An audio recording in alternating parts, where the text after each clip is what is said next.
Bueno, hola a todos, bienvenidos. Mi nombre es Edith Laura Ríos, mi pronombre es ella y me voy a encontrar moderando esta mesa, es decir, la mesa de Morfología y Comunicación 5. Nos acompañan también Emiliano Ezeiza como asistente técnico y Michel Cedeño como asistente de moderación. Muchas gracias a ambos. Hoy tendremos tres exposiciones, tres expositores. Un paper de Sofía Frasquet Dreya y Diego Ezequiel Litvinov titulado La arquitectura como medio viral, la viralidad como gestante categórica. Luego un trabajo de comunicación también de Diego Ezequiel Litvinov titulado El mal, la imagen, cine de autor contra serie viral. Y finalmente un paper de Lior Silverman titulado La parte maldita sobre el testimonio del perpetrador en el cine documental. Ese es el orden que pensé para las exposiciones. Creo que coincide un poco, o coincide con el orden del programa, pero obviamente les pregunto esto a Diego, Lior y Sofía. Si quieren cambiarlo no hay ningún problema, por alguien quiere presentar primero, otro después, eso no hay ningún problema. ¿Les parece bien? ¿Sí? Buenísimo. Sí, por mi parte está bien. Bueno, muchas gracias. Bueno, entonces, una pequeña cosa más. Las exposiciones, algunos ya estamos al tanto, tendrán una duración entre 10 y 15 minutos. Siéntanse libres de extenderse cuanto necesiten. Que esto, bueno, lo habíamos hablado, es gracias a que podemos extendernos un poco debido a la cantidad de expositores que tenemos hoy en la mesa. Finalmente, luego nos invito a realizar preguntas o comentarios. Michel, como hablamos antes, si tenés algo para preguntar o comentar, también es súper bienvenido. Y luego también, obviamente, al público asistente pueden realizar preguntas, comentarios, bienvenido sea. Bueno, sin más que decir, Sofía y Diego, si les parece, podemos comenzar. Una pequeña cosa, además está decir que pueden presentarse. Yo no mencioné, por ejemplo, el espacio donde desarrollan sus trabajos o cualquier otro aspecto que consideren importante, bienvenido sea. Gracias, Edith. Cuando quieran, inicio la presentación. Sí, estaría bien.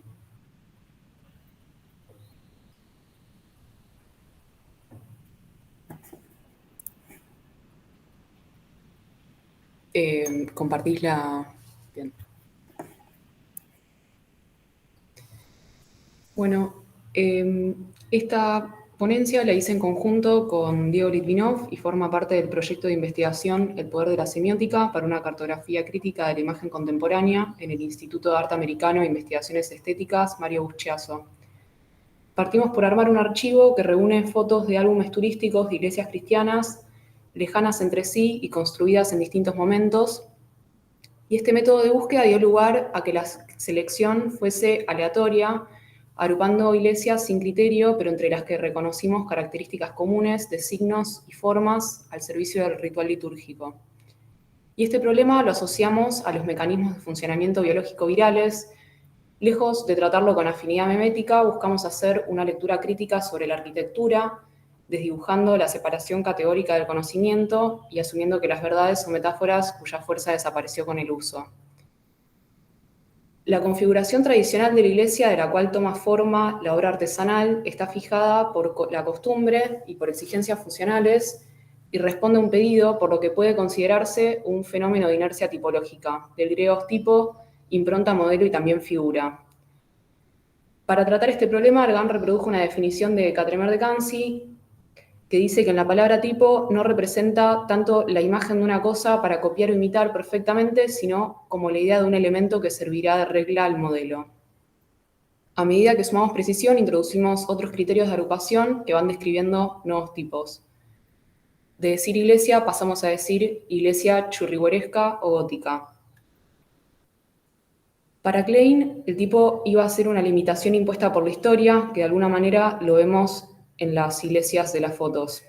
Las reconocemos como las células del proyecto ecuménico porque los virus son incapaces de reproducirse por sí mismos y requieren, para hacerlo, de la infección de una célula a la que obligan a reproducir su propio material genético.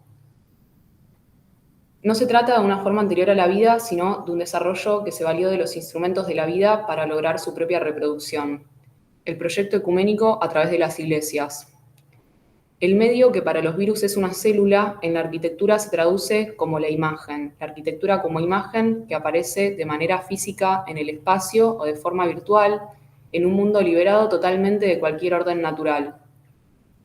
El virus y la imagen comparten la condición de ser un medio que lleva un mensaje. Esta semejanza la estructura originalmente Baudrillard en su libro La violencia de la imagen, donde reconocen estos mecanismos una violencia implícita. Se trata de la misma violencia que la de los virus. El virus también es información, pero es una información bastante especial. Es medio y mensaje al mismo tiempo. De ahí su proliferación incontrolable, su virulencia. El movimiento por contagio procede de la reacción en cadena y poco a poco destruye nuestros sistemas inmunológicos y nuestras capacidades de resistencia. El virus es la patología de los circuitos cerrados, de los circuitos integrados, de la promiscuidad y de la reacción en cadena. La imposibilidad del cambio, de la reciprocidad, de la alteridad.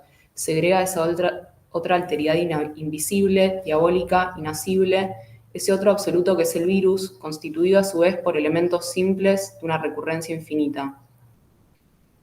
Así, cuestionando los dos paradigmas que rigen la acción de los sujetos en la cultura, definidos por los griegos como poesis, el hacer que se materializa en obra, y praxis, el actuar como un fin en sí mismo, por derivar ambos en encadenamientos de acciones que llevan a los seres humanos a quedar dominados por la propia actividad que realizan, en la medida que no pueden salir de la lógica de los medios y los fines. Ahora quería pasar a contar una cronología que armamos para rastrear los orígenes tipológicos o virales de las iglesias y que estructuran la obra del ecumenismo a partir de la construcción progresiva de una universalidad constructiva capaz de reproducirse en geografías humanas lejanas entre sí, a la vez de convertirse en un símbolo de dominación espiritual organizativa. Benjamin asocia el nacimiento del arte al servicio de un ritual que primero fue mágico y después religioso, capaz que éste fuese reproducible bajo la premisa de que todo aquello hecho por seres humanos podía siempre ser rehecho o imitado por otros seres humanos. Entre las herramientas que sirvieron para dar precisión a la reproductibilidad de la arquitectura, reconocemos en primer lugar el registro por medio del dibujo que aparece en cuadernos de la antigüedad. El texto más antiguo que se conserva es el Tratado de Arquitectura de Vitruvio del 15 a.C. Las Etimologías de Sevilla, redactadas después del Concilio de Trento, entre los siglos VI y VII, trató de dar sistematicidad a las artes en ese momento, concibiendo finalmente al arte figurativo en función de la arquitectura, como ornamentos eclesiásticos con fines de instrucción y en memoria de eventos pasados, asentado en el libro Capitulare de Ignibus de los Libri Carolini del 663. Salvando que entre los siglos VIII y IX toma lugar la lucha iconoclasta, traducida como destrucción de imágenes, pero se termina por restaurar la incondulia en el Segundo Concilio de Nicea, en el 787.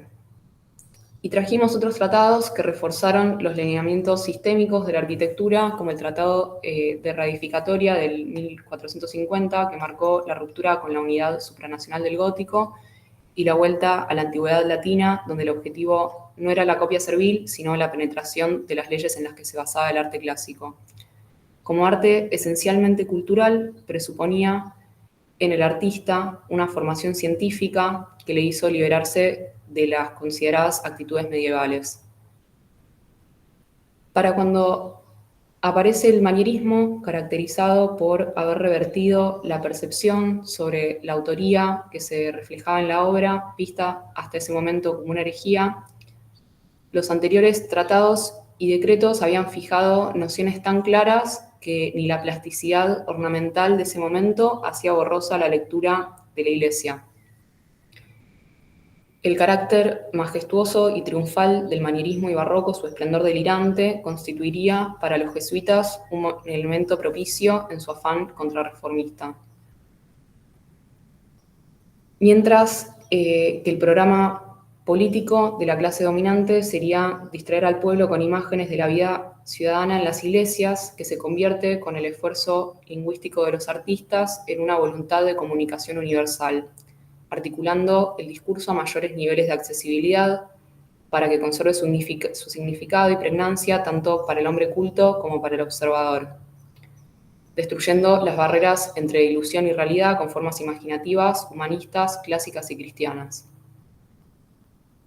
Sobre este problema retomamos el debate acerca del nombramiento o la categorización de iglesias impuestas como extensiones provinciales, transhistoricimos u objetos mestizos en América desde Europa, como si se tratase de una proliferación que llevó a otro continente y mutó. Leo una parte del libro de Gruzinski, Entre monos y centauros, los indios pintores y la cultura del Renacimiento. En las paredes de la iglesia, estos guerreros indios, aparentemente salidos de los tiempos prehispánicos, se enfrentan con centauros griegos en medio de un decorado invadido de guirnaldas renacentistas que parecen haberse vueltas unas monstruosas lianas o bejucos, dotadas de vida y rebosantes de instintos asesinos. Acantos, capiteles cargados de frutas, efectos de claroscuros, adornan y enriquecen las escenas. Parecen extraídos de un grabado manierista semejante a los que los indios podían observar en los libros de las bibliotecas conventuales. Asimismo, las caras haciendo muecas de los personajes y su gesticulación pertenecen a la tradición europea. Los libros que circularon a través de la carrera de Indias con destino a las nuevas tierras americanas llevan consigo ideas, saberes y técnicas para importar los influjos culturales llegados desde el viejo continente. Esto para nosotros fue como una pandemia. La materialización de lo impuesto por el tratado se vería limitado por el propio sistema formativo de los maestros albañiles, reduciendo el empleo de los tratados a modelos ilustrativos que simplemente suministraban formas arquitectónicas. El tratado sería un catálogo de imágenes al servicio del maestro, de ahí el modelo italiano que ampliamente recala en Nueva Granada y que proviene de las láminas del Tratado de Serlio. Cuando la arquitectura colonial es analizada desde España, es considerada como una extensión provincial de la península por seguir creyendo que la geografía política determina la geografía artística. Pero la realidad es distinta porque la geografía artística sigue reglas de asociación diferentes. El efecto de un diseño que había tenido éxito en Bruselas repercutió antes en Lima que en Madrid o en Roma.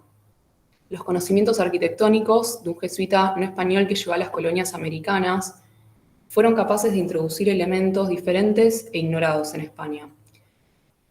Sumando en esta línea otra teoría que dice que la arquitectura reproducida en América bajo estándares europeos es única e inédita por el mestizaje de distintos factores. Los nuevos pobladores que aportaron sus propios conocimientos, el emplazamiento de las construcciones sobre territorios distintos y diferentes, y la diferente concepción del tiempo en América, donde no existe el anacronismo y consiguientemente el arte se convierte en intemporal porque pierde su significación histórica para alcanzar un sentido transhistórico o intranshistórico. Volviendo a la cita de Gruzinski, la reproducción de códigos ajenos en otra sociedad genera una ruptura por la introducción de motivos propios desde las que se lo reproduce. Es a partir de la pérdida de significado que adquieren las obras por las condiciones de su medio que emergen nuevos nombramientos para la mutación, convirtiéndose en nuevas cepas quizás. La arquitectura, al igual que sucede con la lengua y la religión, actúa como agente aglutinador en Hispanoamérica, facilitando la integración de las diferencias culturales entre el viejo y el nuevo continente.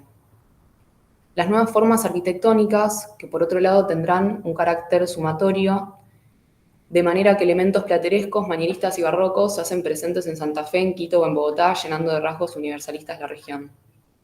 El triunfo de la tratadística a la manera de un virus que halló cuerpo en la arquitectura posibilitó la difusión de conocimientos para reproducir edificios serviles a la construcción de una imagen colonizante y religiosa.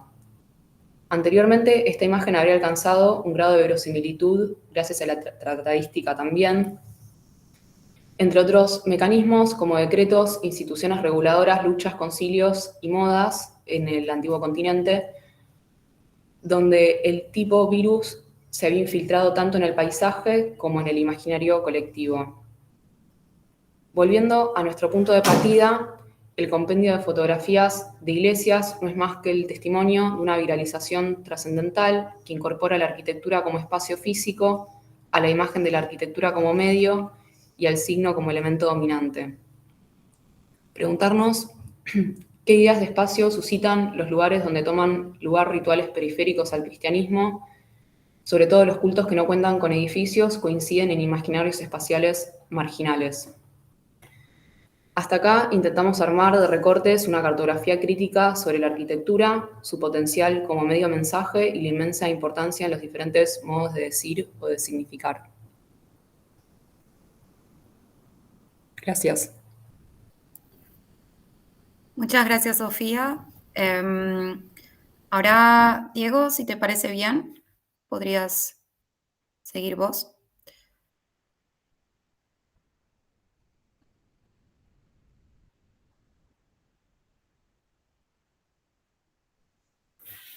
Bueno, ahí se escucha bien. Sí.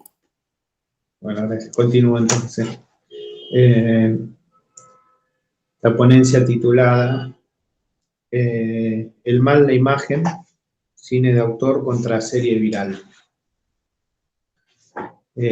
Bueno, la propuesta de la ponencia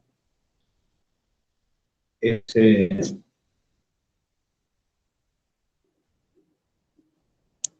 bueno, la propuesta de la ponencia es tratar de problematizar la categoría del mal y su relación con la imagen. Para eso, bueno, hago un rastreo histórico. Que tiene como punto de partida y referencia teórica al escepticismo.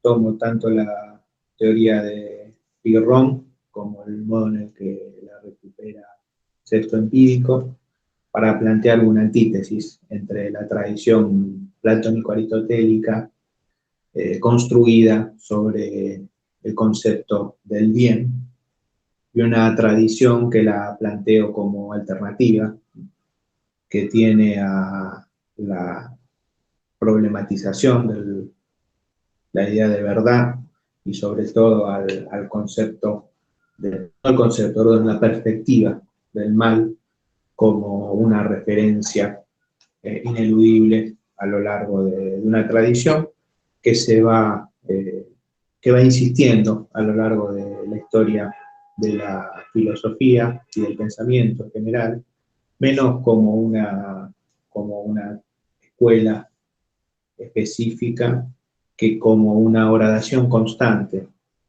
en las cristalizaciones de las sucesivas escuelas y puntos de vista, haciendo oscilar sus posiciones que pretenden ser permanentes. Especial interés en esta reconstrucción tiene para mí la teoría de Nietzsche, su concepción de la verdad, su concepción de la moral y del mal, tanto como la de Jean Baudrillard,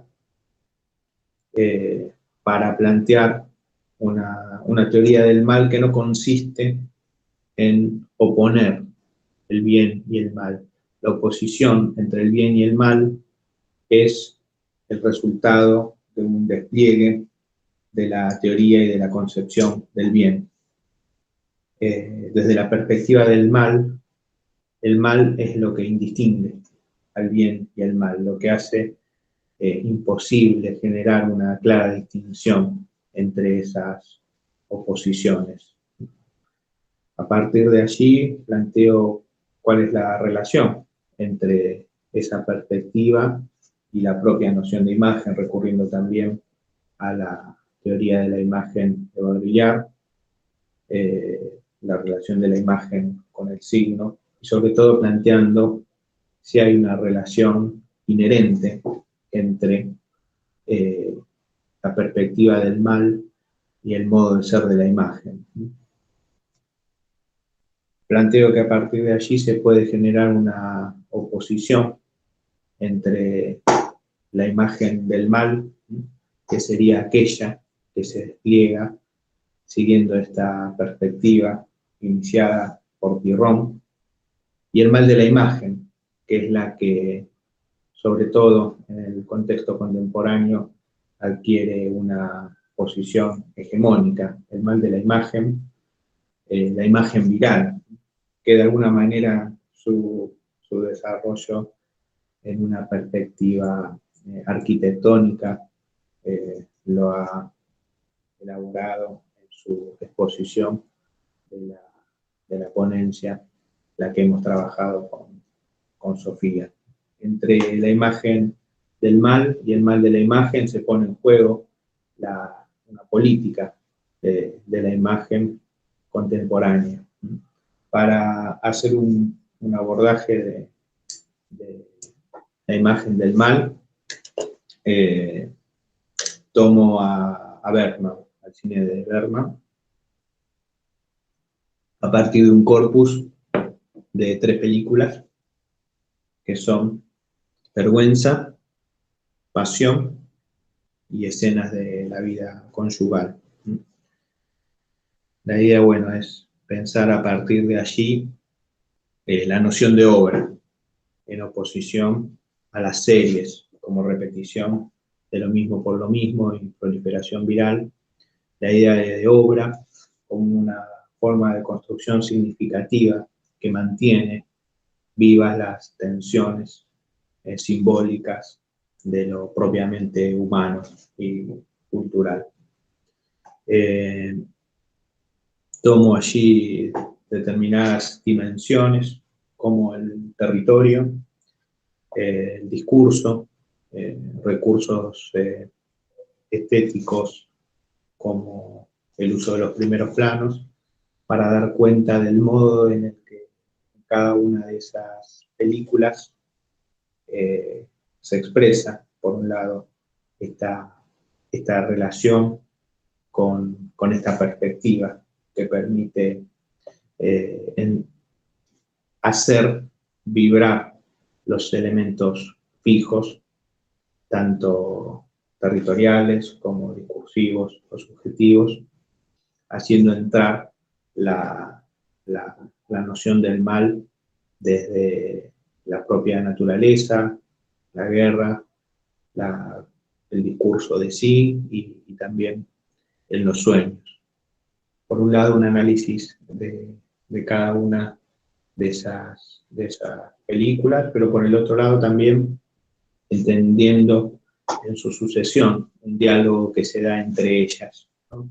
En donde hay una insistencia en ciertos temas, pero por otro lado también una variación y una modificación de los puntos de vista, que en este caso se percibe claramente como una tendencia desde una exterioridad hacia una interioridad. Lo que se da en la primera, a lo largo de la película, termina concretándose en la última que analizo, directamente en la constitución subjetiva de los personajes. Frente a la imagen del mal, planteo el mal de la imagen a lo que denomino la posimagen, ¿no? Que es la imagen viral, la imagen en los dispositivos técnicos, la imagen sobre todo también de las series, que en su cantidad, en su extensión, en su velocidad también, atentan justamente contra la propia posibilidad del ver. La posimagen toma su concepción del prefijo pos que vinculo con el modo en el que fue problematizado en fines del siglo pasado por las distintas disciplinas económicas, filosóficas, políticas, como se hizo, por ejemplo, en torno al concepto de posmodernidad, este doble juego de una aparente superación, que no lo es, pero también en una realización de las tendencias propias de un campo que llevan a transformarlo. Eso es lo que sucede con la imagen. La posimagen realiza la ambición de la imagen, pero al realizarla, la anula. Y llega a eliminar su potencia simbólica, metafórica, su vínculo tensionante entre lo que se ve y lo que no se ve, entre la verdad y la mentira, lo oculto, lo latente, lo oculto, lo que sale a la vista, y se expresa en su literalidad. Una literalidad que tiende a anular la propia noción de realidad, traduciéndola en los propios códigos de la post-imagen que quien la percibe se limita a codificar y decodificar rápidamente sin atravesar las tensiones propias de la dimensión del ver. Cierro con el último párrafo de la conclusión. Lo inexplicable, lo que no se puede ver, es la imagen del mal. En la medida en que pretende anular toda indistinción, explicarlo todo, hacer todo visible, codificable, ya no hay imagen, ya no hay ver, ya no hay mal. Todo se hace en nombre del bien. Es el triunfo del bien, la totalización del bien, el bien total, operativo, transparente. Todo se incluye, tiene su código, todo está a la vista. El problema es que ya no se ve. La imagen del mal sigue siendo el antídoto contra el mal de la imagen.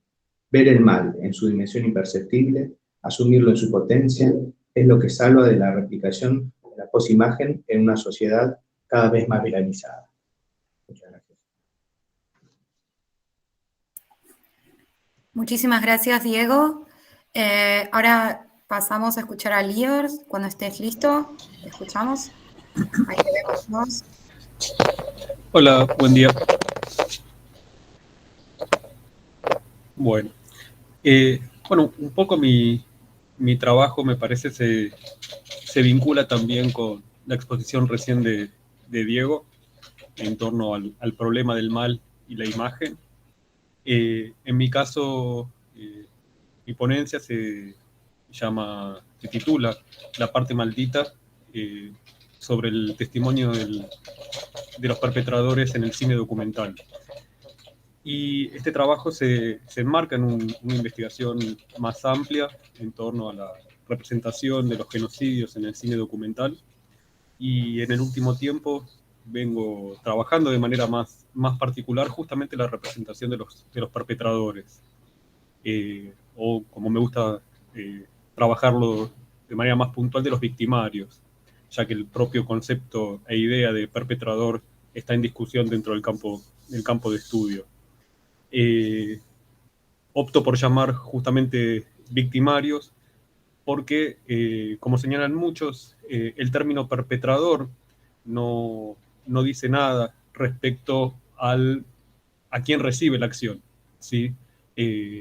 Mientras que el concepto de victimario, la acción remite y crea a la víctima, el de perpetrador no tiene un correlato, no tiene una figura que reciba esa acción, digamos.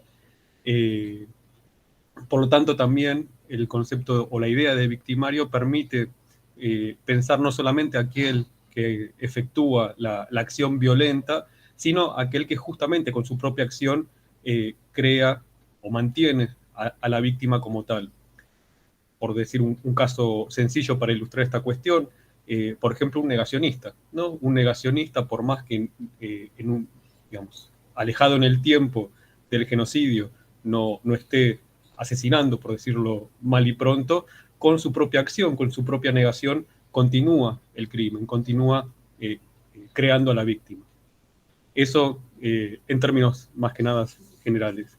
Ya centrado más en el cine documental, en otros trabajos, incluso creo en unas jornadas anteriores, presenté diferentes modalidades o sugerencias de modalidades que ha utilizado el cine documental para representar a esta figura.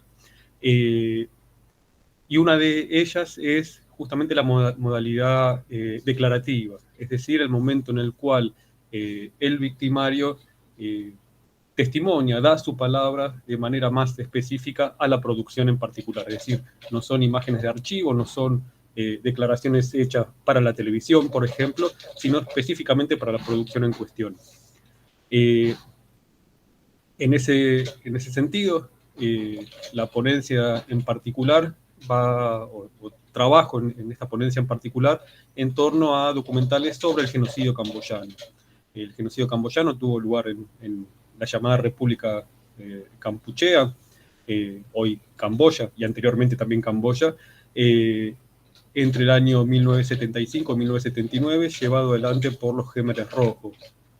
Me interesa de manera particular la producción camboyana sobre el genocidio y sobre todo en el cine documental, que si bien es relativamente escasa, pero es muy rica a la vez, ya que dos de las características por lo menos que tiene estas producciones es que la gran mayoría efectivamente son entrevistados perpetradores o victimarios, en parte también por la convivencia hasta el día de hoy en la sociedad entre víctimas y victimarios, o sobrevivientes y victimarios.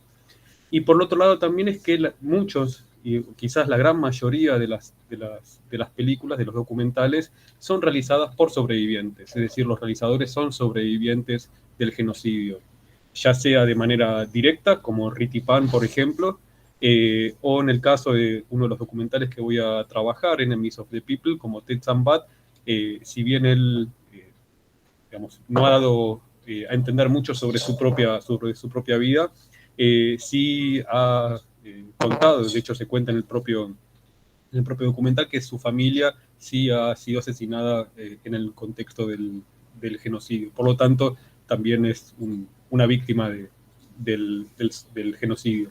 Por lo tanto, eso plantea una cuestión interesante o un problema particular, es decir, la propia víctima o el propio sobreviviente está haciendo una película frente a los responsables por el asesinato de su familia. Entonces, ahí se genera ya en estas producciones unos vínculos o unas relaciones de poder muy interesantes, ¿no? Porque finalmente, como decía recién, el realizador está frente a los responsables de la matanza de sus familiares. Entonces, ahí hay ya también algo de interés en estas propias producciones que exceden obviamente al tema en particular, pero es una de las cuestiones a resaltar y a tener en consideración. Adentrándome ya entonces a estas producciones, quizás una de las cuestiones también interesantes a problematizar es la propia noción de testimonio, ¿no? En términos concretos, lo que hacen estos victimarios en los documentales efectivamente es testimoniar. Testimoniar en su acepción más básica significa dar cuenta, ¿no? O presentar un relato de lo que se vio, de lo que se oyó o de lo que se tuvo participación. En ese sentido, entonces, los victimarios efectivamente testimonian. Pero sin embargo, por lo menos en el marco de las ciencias sociales, el testimonio posee un carácter ético, ¿no? Que si se quiere, desde, como lo trabaja Annette Viviorca, desde sobre todo el juicio a Eichmann, ¿no? Y luego ya en el marco del cine documental, con una película como Shoah de Claude Lanzmann, de alguna manera, y con trabajos como por ejemplo de Dory Lau, por citar uno solo, el testimonio ha quedado como un lugar ético específicamente para los sobrevivientes. Entonces, quizás utilizar el término testimonio para referirse a la acción que llevan adelante los victimarios en estas películas puede generar justamente problemas éticos. Pero en última instancia, como decía recién, lo que hacen es efectivamente testimoniar. Ahora bien, más allá de eso, en el campo de estudios se le ha dado, o hay autores como por ejemplo Lick Payne, por ejemplo, que sugiere denominar esta acción como confesión. ¿Sí? El sobreviviente testimonia, el victimario o el perpetrador lleva adelante una confesión. Sin embargo, un poco en la ponencia hay una breve discusión en torno a este término y el propósito finalmente para discutir un poco esto lo que yo propongo es que efectivamente llevan adelante un testimonio y en ciertas ocasiones puede volverse una confesión. Y en ese sentido, esas ciertas ocasiones, cuando se lleva o se produce una confesión, lo denomino como trabajo, o la propuesta justamente de la ponencia es tratar de pensar la idea de trabajo de confesión. ¿Sí? Ahora voy a llegar a ello. Pero teniendo en cuenta justamente la noción, o metiéndome de manera un poco más puntual al testimonio, lo que me interesa justamente, y ahí está una posible forma de analizar el testimonio del perpetrador o del victimario, es centrarse en su matriz narrativa. Es decir, qué elementos característicos en su narrativa posee el testimonio del victimario. En ese sentido, el genocidio o los documentales sobre el genocidio camboyano son claros para establecer esta matriz. Son varios elementos, pero voy a comentar algunos nada más. Uno de los elementos o diferenciaciones que podemos trazar es que para el sobreviviente, por ejemplo, en el momento de testimoniar, sigue testimoniando en presente, es decir, de alguna manera, para el sobreviviente, testimoniar significa también atravesar el trauma. Por lo tanto, para el sobreviviente, ese pasado sigue en el presente, continúa en el presente. En cambio, en el testimonio del victimario, de alguna manera el tiempo se coloca únicamente en el pasado, ¿no? Da cuenta de lo que ya pasó. Para el victimario el pasado es pasado, el pasado está cerrado y en ningún momento contar sobre ese pasado significa atravesar para él un trauma. Hay una cuestión también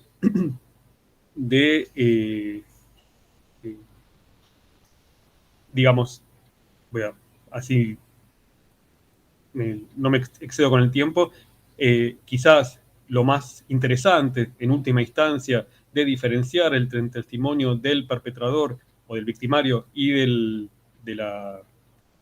sobreviviente es justamente, y ahí está quizás la diferencia nodal entre uno y otro, la cuestión de la responsabilidad. ¿Sí? ¿Por qué? Porque justamente la víctima no tiene responsabilidad por las acciones que le cometen a ella. ¿Sí? Y ahí está también la riqueza de utilizar el término victimario más que de perpetrador. Y lo que es interesante entonces de rastrear en esta matriz narrativa del victimario es cómo se tramita la responsabilidad.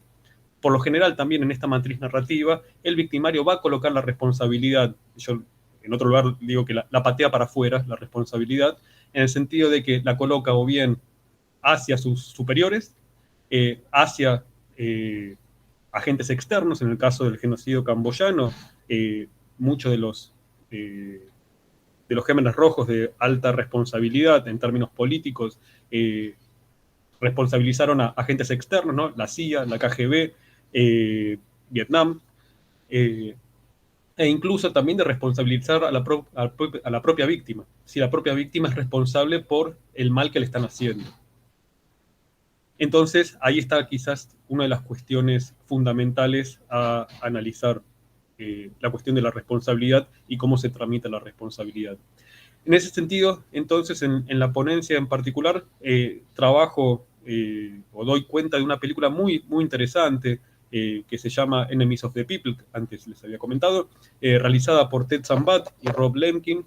Ted Sambat es un periodista camboyano que de manera independiente durante mucho tiempo, los fines de semana, como sugiere en la película, fue a entrevistar a Nuon Chea. Nuon Chea falleció el año pasado, si no me falla la memoria. Era llamado el hermano número 2, ¿no? Durante el régimen de los Gémenes Rojos. Es decir, no es un victimario más, no es un victimario, digamos, en términos de responsabilidades o de cadena de mando menor, sino el segundo responsable del régimen de los Gémenes Rojos. Y justamente lo que sugiere es, cuando logra finalmente poder entrevistarlo durante largo tiempo, no es preguntarle por el genocidio, ¿no? Empieza a trazar ciertos lazos de amistad y van charlando en las sucesivas reuniones sobre la vida misma, hasta que en algún momento empieza a preguntarle sobre el genocidio. Y en ese momento es interesante porque todo el tiempo, como decía recién, Nonchía desconoce que se haya llevado adelante crímenes, desconoce haber autorizado matanzas, y si las hubo, fueron excesos o justamente vinieron de afuera. Es decir, en ningún momento se atribuye responsabilidad alguna. De forma paralela, a su vez, la película lo que hace es entrevistar o dar también con victimarios absolutamente de rango menor, ¿sí? Los que muchos señalan aquellos que ejecutan, ¿no? Las manos que ejecutan los crímenes. Y uno de ellos, por ejemplo, que se llama Swan, va a contar con detalles justamente los crímenes que llevó adelante. Y a lo largo de la película también va a establecer o va a contactarlo a Ted Sambat con otros como él que llevaron adelante las matanzas. Por lo tanto, es muy interesante en términos generales cómo la película establece como dos tipos de victimarios, ¿no? Y cómo se tramita justamente la responsabilidad. Mientras vemos a los escalafones más bajos, efectivamente diciendo que recibieron órdenes de matar, aquellos que están más, o aquel que está más arriba desconoce los crímenes. Entonces ahí se va generando una tensión muy interesante. Sintetizando, y como decía recién, la propuesta finalmente, y la película creo yo que es un ejemplo muy, muy potente para trabajar esta cuestión, es el concepto, la idea que propongo de analizar el llamado trabajo de confesión. Es decir, como decía antes, la palabra del victimario no siempre es confesión, sino que puede alcanzar el momento de confesión. ¿Por qué? Porque justamente la confesión es un trabajo, y tomo la idea de trabajo del psicoanálisis, ¿no? La idea del trabajo de elaboración. De alguna manera traigo aquí, digamos, dos ideas. Por un lado, la idea, como decía recién, del trabajo de elaboración desde el psicoanálisis, y por otro lado, la idea de confesión que trabaja Michel Foucault, que él va a señalar que con las diferentes reformas judiciales del siglo XIX, la idea de confesión ante la justicia ya no va a ser solamente dar cuenta, o sea, decir yo maté, ¿no? Y contar sobre detalles sobre el crimen, sino también es una cuestión, como dice Foucault, de la subjetividad. No se trata solamente de decir yo maté, sino también quién soy. Entonces, la idea es unir estas dos cuestiones, ¿no? Para justamente llegar a la cuestión de la responsabilidad. El trabajo de confesión, de alguna manera, es un trabajo en el cual el victimario justamente se vuelve responsable, se ve a sí mismo justamente como victimario y comprende los crímenes que cometió, comprende la dimensión de los crímenes que cometió, no solamente da cuenta de ellos, sino que comprende que han matado a una persona, nada más, o varias personas, y cuáles son esos alcances, ¿no? de ese crimen. Entonces, a lo largo de varias jornadas, y eso también es interesante, el trabajo de confesión no se logra de un momento a otro, se necesita tiempo, ¿no? Y eso es interesante también analizar, y por eso también la película es tan interesante, la función del cine como herramienta para el trabajo de confesión, ¿sí? No todas las películas o no todos los documentales llegan o logran hacer este trabajo de confesión. De alguna manera son muy pocas, porque justamente se necesita tiempo, se necesita escuchar al victimario, se necesita, digamos, no estereotiparlo, entre otras cuestiones. Hay un problema, obviamente, ahí también de la representación, qué significa representar, y poniéndolo en diálogo con el trabajo de Diego, qué significa representar el mal, ¿no? Entonces, a lo que finalmente alcanza este trabajo de confesión es justamente, como decía recién, a volverse al victimario un sujeto responsable. Y en este caso, o por lo menos en Enemies of the People, Swan está dispuesto, entre otras cosas, a si algún sobreviviente, por ejemplo, llega a querer vengarse y querer matarlo, él dice va a morir con dignidad, comprendiendo que por qué lo van a matar. No se llega a ese caso, pero sí es algo interesante que eso no se ve en la película, sino en los extras del DVD, él empezó, por lo menos en algunos momentos, a reunirse con sobrevivientes justamente para pedir perdón. Empieza un camino justamente del perdón. Y en ese sentido, entonces, como para ir finalizando, como decía recién, quizás el documental se vuelve una herramienta muy o la cámara, por lo menos, de los documentalistas se vuelve una herramienta muy interesante para llevar adelante este trabajo de confesión, para comprender también, o para que el victimario dé cuenta o pueda dar cuenta de sus crímenes, de su responsabilidad, y quizás, no, digamos, en las películas que, no solamente en esta, sino en otras que he trabajado, que he puesto en tensión esta idea del trabajo de confesión, no sabemos qué sucede después, ¿no? Como por ejemplo en The Act of Killing. En The Act of Killing también tenemos un momento de trabajo de confesión, pero lo que sí es interesante entonces, quizás más que una asunción de responsabilidad, lo que sugiero también en términos quizás benjaminianos, es ver quizás instantes de responsabilidad. Lo que atraviesan en algún momento quizás estas películas es eso también, esos instantes de responsabilidad, pero que justamente, como decía Riti Pan, es quizás en esos instantes, de alguna forma, el victimario lentamente vuelve a la humanidad. Así que eso es un poco las ideas principales que trabajo y que problematizo en la ponencia. Muchas gracias. Bueno, Lía, muchísimas gracias. Muchas gracias a Sofía y Diego también. Tal vez lo que podríamos decir como uno de los tantos posibles modos, ¿no?, de tejer relaciones entre estos trabajos. Ahora abrimos un espacio para preguntas o comentarios, ¿no? Lo que se me ocurre es que, esto también lo podemos hablar, es que quizás, o gracias a estas metáforas, ¿no?, paradojas, o estos espacios que quedan entre los opuestos de ciertas categorías ortodoxas, ¿no?, que se vienen mencionando en cada trabajo, por ejemplo, el mal, la imagen del mal, lo viral, la viralización, la voz del perpetrador y la del victimario, entre otras, ¿no?, que podemos ir encontrando.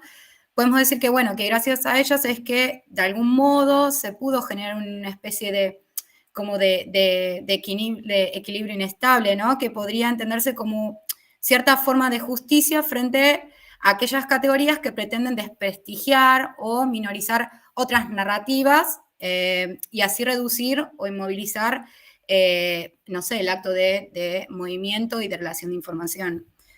Y bueno, y así preguntarnos también cómo construimos relaciones o cómo replicamos relaciones, ya sea impuestas, de diferentes formas. Pero bueno, de vuelta simplemente es una puntada. No sé si a alguien le gustaría agregar algún comentario o pregunta. Michel, no sé si tenés, perdón que te llamo y medio como que te pongo al frente, pero no sé si tenés ganas o hay algo que quisieras compartir o preguntar. Sí, me gustaría,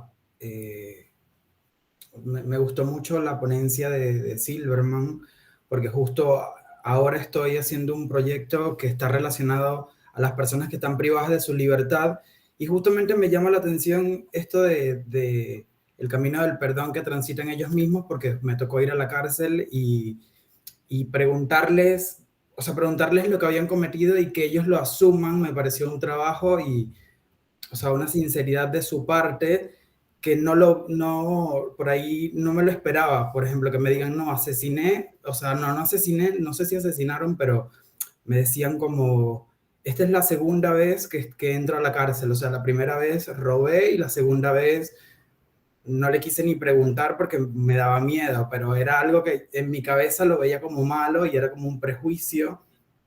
Entonces, esto de la responsabilidad sobre la persona misma, de poder aceptarlo y ese camino de poder decir, bueno, soy una persona así, ¿cuáles serían los instantes de responsabilidad donde el victimario se vuelve él consciente de lo que hace o vuelve a esta parte de humana, ¿no?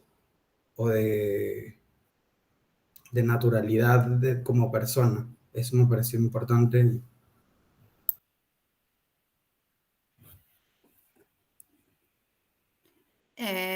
No sé si Lior quiere hacer algún comentario al respecto, pero... No, yo lo que quería también, hay algo interesante para vincularlo con el trabajo de Diego, que justamente también es digo, que justamente hay una pregunta quizás fundamental que al problematizar la representación justamente de perpetradores, por lo menos en el caso del cine documental, es justamente cómo representarlos, ¿no? En el sentido de, y vuelvo al trabajo de Diego, ¿no? De que se está frente a la figura del mal. Entonces, ¿cómo representarlo? Y justamente una de las quizás de las formas más sencillas es a partir del estereotipo, ¿no? De bueno, las diferentes metáforas o prenociones que hay en torno al perpetrador, inhumano, animal, bestia, en fin, diferentes metáforas, digamos, biológicas. Y de ahí sale, por ejemplo, ¿no? Lo que muchos han llamado los scratches, ¿no? La forma fílmica de más del scratch. Es una forma, es una modalidad, pero sin embargo, justamente llegar a poder a comprender al victimario es ya otra forma también de representar y otra modalidad incluso. Y que justamente, y para poner la intención también con la idea de la imagen viral, una de las, quizás de las materias primas más necesarias es el tiempo, ¿no? Es darse tiempo. Como decía recién, Zambate estuvo año y medio, ¿no? Para filmar a estos victimarios. Y Josh Oppenheimer estuvo 10 años para filmar The Act of Killing, por ejemplo. Entonces, es eso, o sea, es darse tiempo también. Y me parece interesante cómo dentro quizás de la lógica de la imagen viral, este tiempo, esta idea de la temporalidad, esta idea de la espera, esta idea de la paciencia, ¿no? De la imagen también, o de alcanzar finalmente imágenes a partir de la paciencia, es un desafío para los realizadores también. En otro trabajo justamente señalo que en última instancia también representar a perpetradores en el documental depende de la pericia también digamos, uno puede establecer modalidades finalmente a partir de lo realizado, pero en última instancia también todo va a depender de la pericia del propio documentalista, ¿no? Porque finalmente estar frente, en el caso de los documentales camboyanos, estar frente a los responsables del asesinato de tu familia, bueno, implica que el documentalista se está parando de una manera particular. Entonces, ¿cómo no hacer que el primer gesto sea el de la venganza o el de avergonzar al perpetrador, por ejemplo? Entonces, es un desafío que está asignado, obviamente, como decía recién, por la pericia misma y por la paciencia, ¿no? Esta dimensión temporal es importante también a traer y a considerar justamente para alcanzar este tipo de imágenes. Muchas gracias, Lior. No sé si alguien más quiere hacer un comentario o pregunta. Veo que hay público asistente.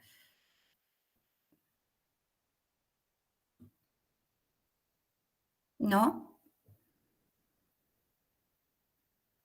Bueno, entonces no me queda más que agradecerles. A ver, en algunos documentales. A ver, hay una persona aquí.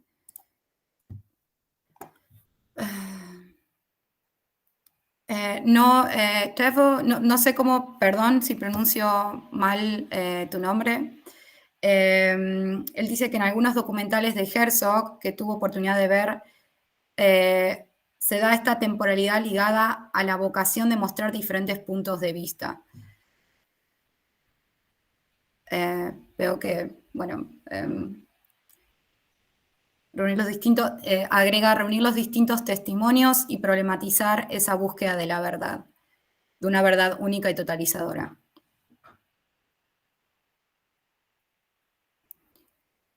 Sí, esto, Lior, veo que estás diciendo así, no sé si querés comentar algo, o Diego, Sofía. Ah, estás muteado, perdón, Lior. Oh, No, estaba leyendo, sí.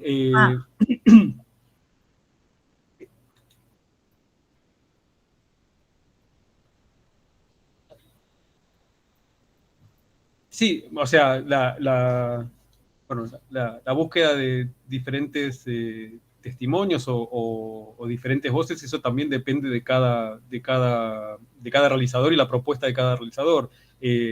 Digo, por lo menos los documentales que yo estuve relevando, hay desde una sola, digamos, de un solo victimario dando cuenta o narrando sus crímenes, por ejemplo, hasta efectivamente documentales donde se alcanza o se presenta una pluralidad de voces. Por citar dos ejemplos, de Act of Killing lo que tenemos es justamente una pluralidad de voces, mientras que, por ejemplo, en Tierra de Ninguno, de Salomé Lama, si no me falla la memoria, presenta solamente a una sola persona. Sí, y también quizás acá ahora leyendo lo que comentaba esta persona, de vuelta, perdón, no sé pronunciar el nombre y no quiero pronunciarlo mal, sobre esto, ¿no? Como de construir una verdad única y totalizadora también, o la búsqueda, bueno, lo que hemos hablado un poco, ¿no? La relación de la construcción de verdad o en relación a cómo es que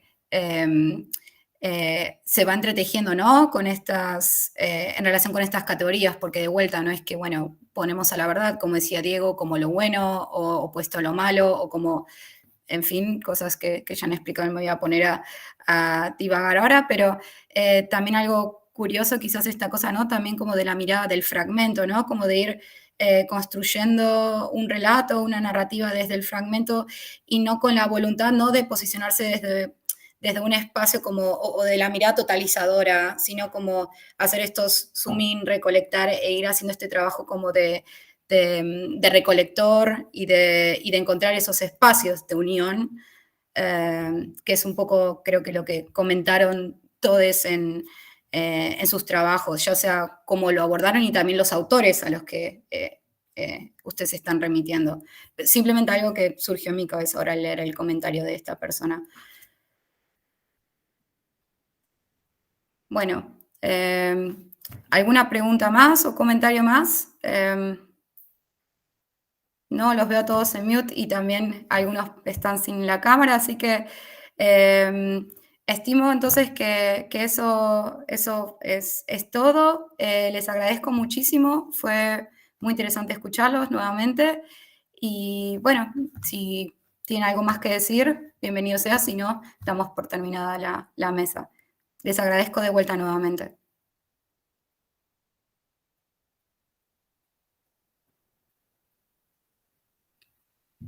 Gracias, Edith. Hasta luego, Sofía. Muchas gracias. Gracias, Lior. Hasta luego, Diego. Muchas gracias, Michelle, también. Chao. No sé si te quedaste con ganas de preguntar algo más.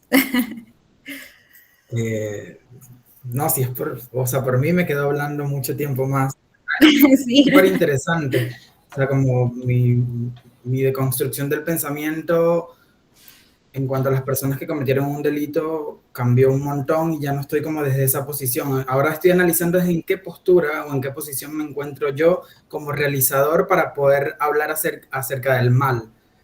Entonces es interesante también la postura del realizador, ¿no? Como porque a mí no me interpela en nada, solo es como me interesa esa parte social, hablar acerca de los estigmas de la cultura carcelaria, es realmente el tema más importante.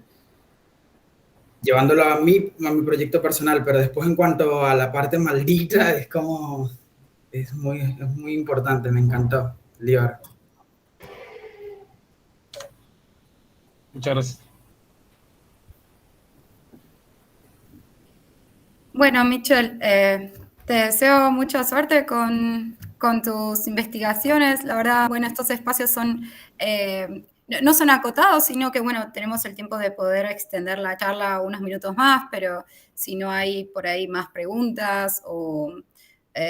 ahora en este momento obviamente tenemos, por suerte, nuestros contactos, están los emails. Yo creo que esto es algo que he olvidado preguntar, si algunos de ustedes están dispuestos por ahí, si alguien está interesado o escuchó quizás alguien del público alguna de sus